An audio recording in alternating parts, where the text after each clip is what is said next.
about transactions between related parties. Now, this code section only deals with losses. Okay? This code section only deals with losses. So that's an important thing to know. We're only talking about losses here. Now, let's see. A little bit of recap from back in the semester. When do you get to actually recognize or use a loss when you sell an asset? When do you get to use a loss on your return? That's right, it has to be recognized, that's true. When is it recognized? So what if you sell your car that you use at your house, your personal car, and you have a loss? Is that something you can recognize? No, right? You cannot. You only get to take a loss. There are a few minor exceptions out there. For the most part, you only get to recognize a loss if it's the sale of an investment asset or a business asset. Okay? If you sell your car that you drive around to school every day and you have a loss, which you always do when you sell a car, okay? You don't get to take a loss on that because that's a personal use asset. And there are very few personal use assets that you get to take a loss on. Very few exceptions. Okay, so it really has to be a business or investment asset. Well, most individuals don't own a business, but they do have investments. So a lot of people own stocks, right? They buy and sell them all the time. So this is one place where you see this. So what code section 267 does is it says if you sell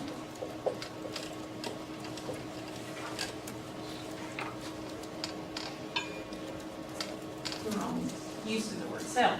If you sell to a related party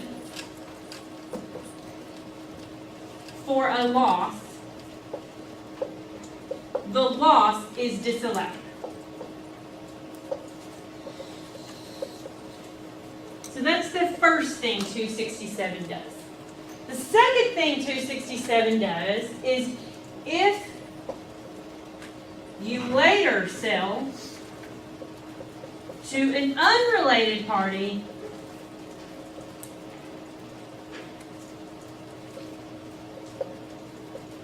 the unused or the disallowed loss can be used as an offset.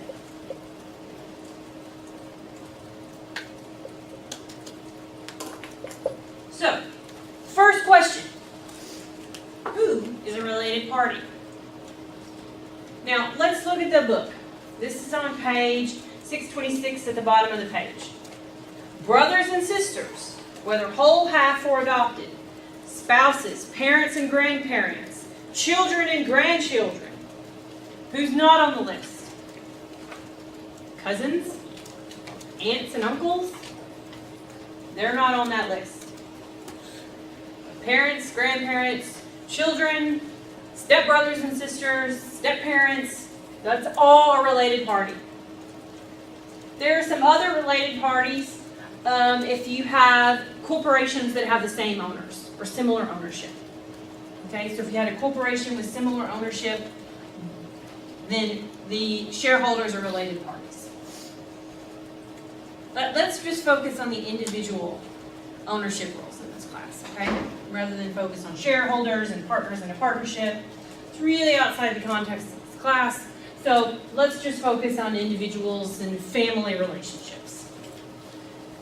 So if you have a sale between two related parties and there's a loss, Code Section 267 turns off that loss. Now, let's look at an example. Okay? We have Frida, and she sells common stock with a basis of $10,000 to her son. And she sells it to her son for $8,000. So we have an amount realized of $8,000. So that equals a loss of $2,000, right? Does she get to use this loss? Is this recognized? No. Why? because her son is a related party, and Code Section 267 turns it off. Now her son, I can't remember his name, he sells the stock later, a couple years later, for $11,000. What is his basis in this stock? What's his basis? $8,000, right? It's what he paid for it. So he has gain of how much? $3,000. Now this rule of offset allows us to offset the previously disallowed loss against the gain. So how much gain is, that he has $30,000 of gain realized. How much gain does he recognize? $1,000, right?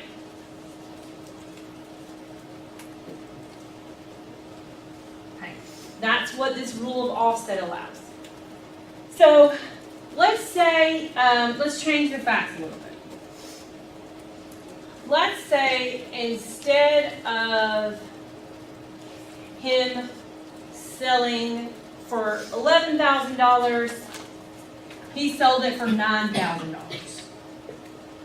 That gives him a $1,000 gain realized. How much gain is he going to recognize here? None, right? Zero. Because the offsets it, right? Okay, now let's say, what happens, instead of selling for $9,000, let's say he sells for $6,000. I did that, but you're a little off Oh, you can't see this? on the numbers. Okay. Thank you for letting me know. Can you see right here? Yes. Okay. Yeah, it's got the edge right there. Okay. Yeah, I can move it if you'd like. Can you just move it over a little bit? That'd be good, thank you. Okay, so his basis is $8,000. And let's say he sells for $6,000. So he has an amount realized of $6,000, which gives us a $2,000 loss. Realized. How much loss does he recognize? Is it $2,000 or is it $4,000? It's 2. This offset rule only applies to reduce gain. Okay? We're not going to reduce a loss. It doesn't work that way. What happens to this loss? It's just gone. Nobody gets to use it. The first loss is permanently gone. And he recognizes the $2,000 of loss from his sale. Now let me ask you, when he uses this offset rule, what advantage does his mother who sold him the stock get? None, right? She gets no advantage. Her son is the one who reaps all the benefits. He's the one who gets to use the offset. The mother who sold the stock gets no benefit from it.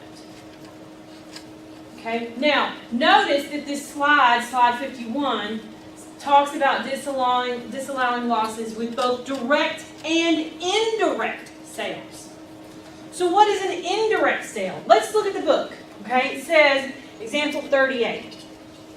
Pete sells common stock with a basis of $10,000 to an unrelated third party for $8,000.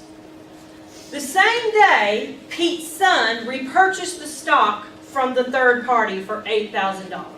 That is an indirect sale because we have a sale from Pete to his son with an unrelated party in the middle. The code considers that clearly an indirect sale, and Code Section 267 comes into play.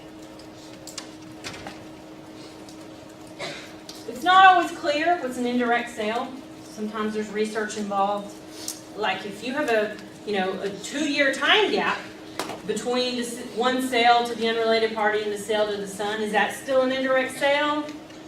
I don't know. You'd have to do research. I don't know the answer to that. Okay, and then the last topic I want to talk about in this chapter has to do with interest. interest on, basically when you buy, so let's say you get a loan to purchase tax exempt property. Often bonds. Usually bonds is what you see here. I've never seen anything other than bonds, actually. Corporations do this. You see it with corporations. The same rule applies to corporations. So, you get a loan to buy a tax exempt property. So remember, if you will remember, municipal bonds, the interest for municipal bonds is tax-free, it's tax exempt for federal income taxes. So, usually, the general rule is interest from a loan to buy business or investment property is deductible. We have not really talked about that. But if you're getting a loan, so it's the same with losses. If you're getting a loan to buy business or investment property, the interest that you pay is deductible. Now, if you're getting a loan to buy your car, is that deductible? The interest? No. Right? No. Okay? There are some exceptions.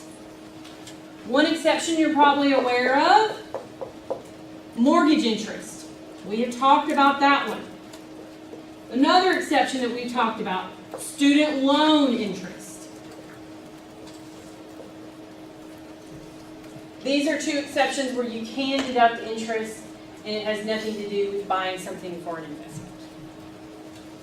Okay, so what this rule does is it basically turns off the deductibility of this loan. Normally, this is a loan to buy an investment property, but because the property produces tax-exempt income, we do not allow two tax benefits.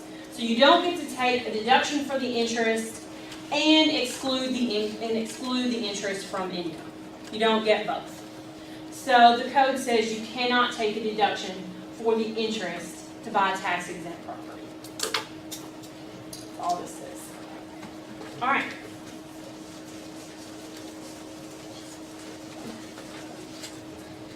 That's it for chapter 6. Can you go ahead, Jackson, and move the camera over here to the overhead, please? With maybe, yeah, I'll write on the right side of the overhead so that we can see.